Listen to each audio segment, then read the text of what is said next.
Me, I sort of boiled it down to one question, do I think that we could do better, not 2 years or 3 years from now, but now? And I think that answer was yes. I think he's looking to add a defenseman. I think he's looking to add maybe another forward. I think they're also looking at adding a goaltender. How are you going to leverage those assets and get the best return for some of the assets going forward? Anybody should be considered to be tradable. Welcome to Help Me Help You. I am here with C. Morley, who we go back so far. Perhaps one might say too far. We go back too far, I would say. We're here to be talking about off-season trade targets, signings, anything else I deem appropriate or inappropriate for this segment will be done. Shit. I have no camera presence. The rules are as followed. 1, we are allowed 1 serious answer per episode. If you try to bring up another one, I will be hanging up and blocking you on Twitter. 2, you have to be nice to me. 3, you can't bring up Claude Giroux without some qualifier similar to the illustrious Claude Giroux, the wonderful Claude Giroux, the handsome Claude Giroux, etc., etc. Number 4 is no player is off limits, even if they have a trade clause, even if you really like them, except for Claude Giroux, he is off limits. Number 5 is these rules are made up and they will change whenever I want them to. Hello, C. Hi. First, I'm going to ask you, who do you want from the Flyers? Just anyone that you can imagine. Well, let me pull up the team here because I don't have the roster memorized. Beautiful. I'm also going to be doing that. Terrible. I mean, obviously, the illustrious Claude Giroux would be. Thank you. Yes. But he is welcome as we've talked about. Obviously. The thing that the Sharks are looking at is that they're losing potentially like 5, I think, players in the off season, or at least that there's quite a few that are looking for paydays. This is only a half serious answer, so this doesn't count. This is setting the stage for the rest of it. And even though the Sharks have like a million defensemen, Gus Despair, I think, is like, I love him so much. I would love to have him on my team. So Shane Gostisbehere has been having a bit of a slump, sort of. People have sort of been talking about that. And a lot of Flyers fans who I believe are, I don't want to say idiots. Perhaps they are just misguided. But a lot of Flyers fans are not only expecting him to be on the trade block, but kind of hoping for him to be on the trade block. So I do think that is at least a half serious answer, someone that you could be looking at. But Chuck Fletcher is also sort of hoping to add an experienced defenseman to the team. So you're not getting Erik Karlsson. Like, I just need to, this is the whole reason I wanted to do this, because I keep getting messages from Flyers bloggers. You're not getting Erik Karlsson. Really? Okay. I would love to have Erik Karlsson. I believe that we were talking about, before he went to the Sharks, about how incredibly dope it would be if we got Erik Karlsson. I do think that if we're looking to add experienced defensemen, the Sharks have quite a few that that's talk about, other than Karlsson. So I want Brent Burns because he's sexy. Oh yes. And that might be an unpopular answer. Open your third eye, think a little bit more about this, and then you'll discover that he's hot. Brent Burns is hot. Go on. I think, when I think of the Flyers, like I'm one of those people that I always like. I've liked the Flyers as kind of an East Coast team that like I don't have to have too much investment in, but I've always thought of them as like a fun team, and I think Brent Burns in that locker room would be killer. Interesting. It would be wild. It would be absolutely wild. Like, I don't think Flyers fans like are fully prepared for the reality of that. If we're talking defensemen, something that Philadelphia has plenty of is gingers, and Joachim Ryan is a little bit ginger. Okay, just a little bit though. So a little bit ginger. Well, it's like a strawberry blondish kind of red. I think he has more red in his beard than anything, but that is basically Jake Voracek. Yeah, exactly, same thing. And he's actually a very good defenseman. Like, for the little bit of serious here, he's a very good defenseman, and he would fit right in with all the rest of the gingers on the team, I think. He's had to play with Brent Burns for the last 2 years. Before that, he was like on the top pairing for the San Jose Barracuda, came up with Tim Heed, who was his defense partner. And so he's still pretty young, but I want to say he's like 26 off the top of my head. Relatively young, still got some NHL experience under his belt. A couple cup runs under, well, not cup runs, but playoff runs under his belt. So you know. I like the distinction between playoff runs and cup runs. Yeah. I had to think about it for a second. I was like, wait a minute, they only made it to like the second round last year. But yeah, he's got a little bit. For whom? For whom is the answer? Other than Shane Gostisbehere, can you think of anyone else? And would it be a defenseman? Would it be? Do you have any forwards in mind here? Yeah. So the Sharks actually they're going to be looking for forwards. They have, I think, plenty of defensemen. That's assuming that they can like re-sign a couple guys, and that Radim Simek comes back healthy and happy. You know, how's Raffl doing? I know he was one of those like ones that you love, but I don't know anything about him. I heard he's not very good at hockey, right? Hey, that's actually patently untrue. How is Raffl doing? Well, he's beautiful to start. Well, still yeah. Handsome, still beautiful, still very funny. Raffl, let's see. He has the same seasons. I would say he's pretty consistent. He has the same seasons just about every season where his underlying numbers are really good, but the motherfucker can't score. Just can't. Like, Raffl could have a wide, like, literally the goalie could just be not there. And he could have a wide open net in the blue paint, and he would somehow miss it. Like, it's not that he's a bad hockey player. He just is not a scorer, not good at it, has never been good at it. The poor guy. He, I would say, is probably someone who's highly expendable to Chuck Fletcher this offseason.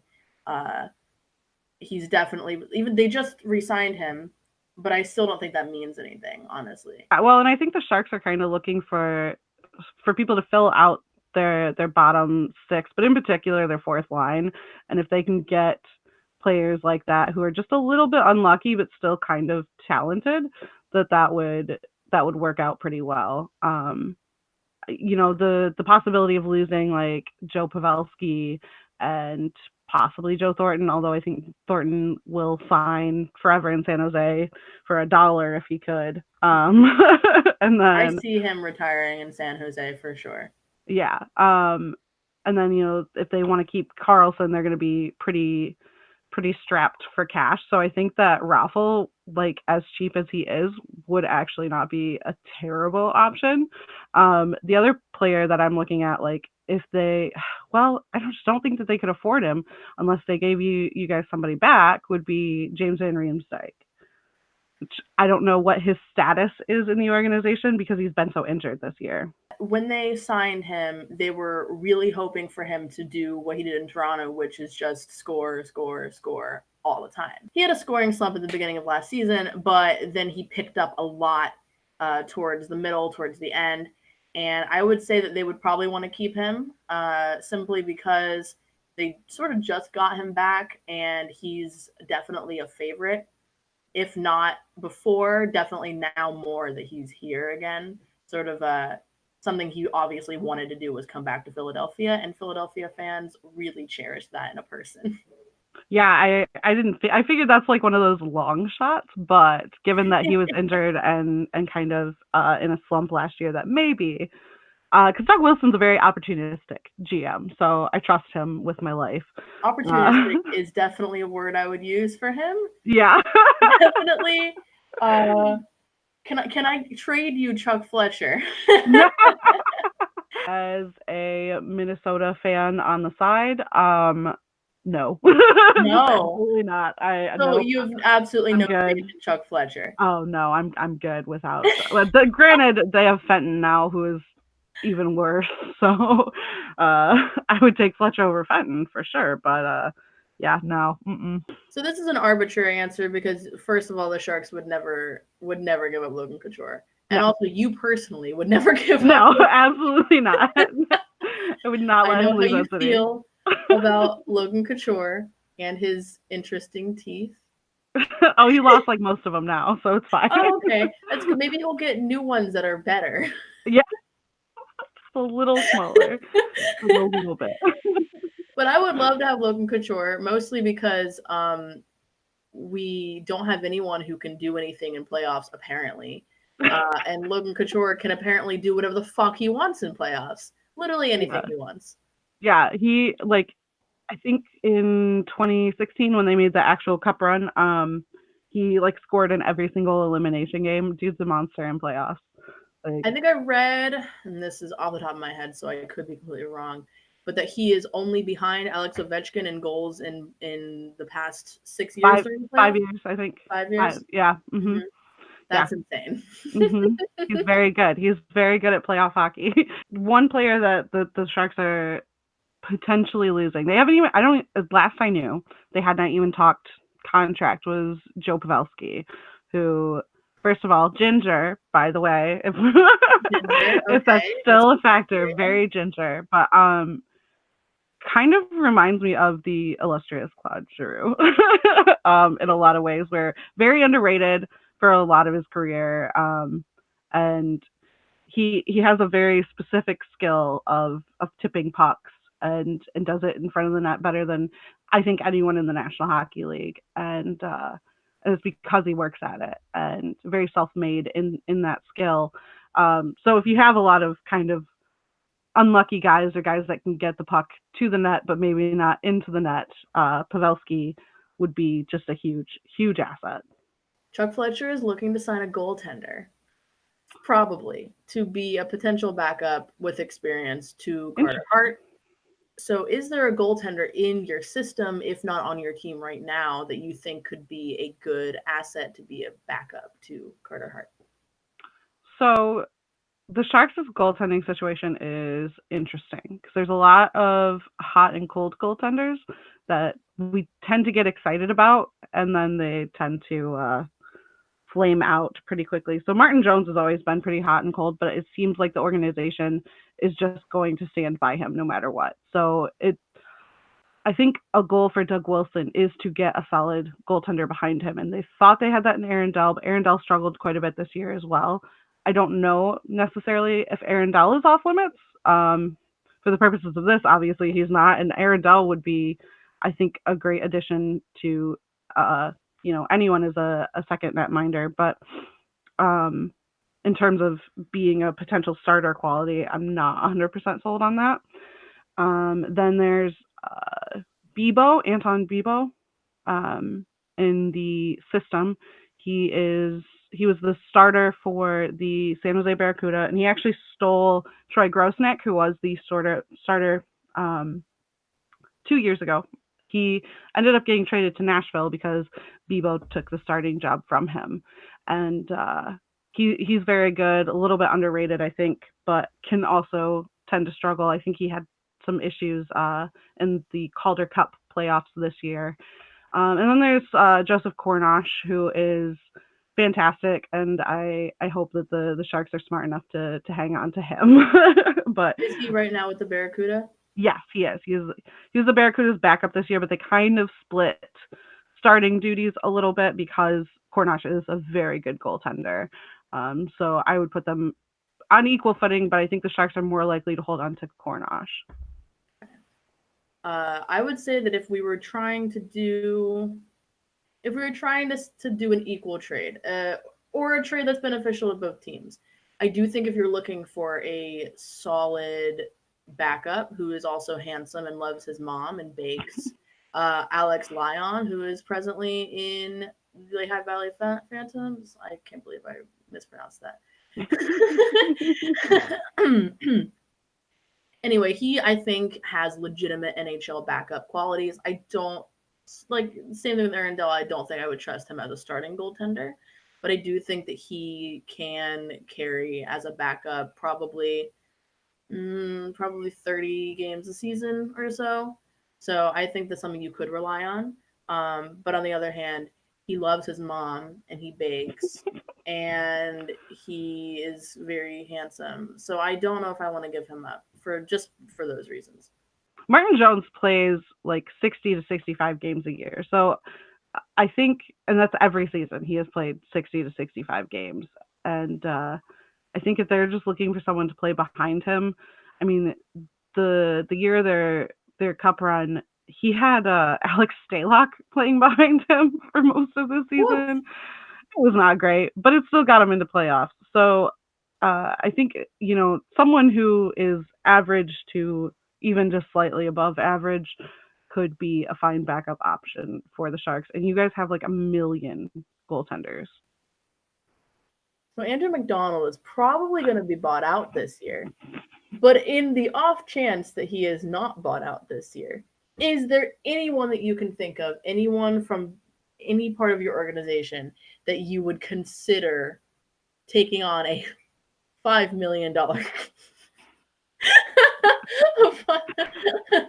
I can't even actually say the question because it's so ridiculous. No, they've got so many defensemen that even in this weird world where Andrew McDonald is in conversation with coming to the Sharks, realistically, it just cannot happen. Like, there's no room. There's no room for him here. Would you take Robert Hagg? I don't know anything about Robert Hagg. He sucks. Yeah. Would you take him? No. No? Again, blue liners, that's just not a thing that we need. Can I have Brent Burns for Robert Hagg? Definitely not. Although, maybe come back to this conversation in like a couple of years when Brent Burns is old and on a 1,000-year-long contract. Well, I want him now for Robert Hagg, who is bad, not good. Really bad, but I still would like Brent Burns for him. But is he handsome? Let me look. He's not handsome. Damn. Then he's got nothing going for him. Yeah, I could be wrong. Maybe he's handsome. Maybe I forgot what his face looks like. He's not handsome. No, and he's not good at hockey. So he's really 0 for 2 on the Brent Burns scale. Yeah. But I still would like Brent Burns for him.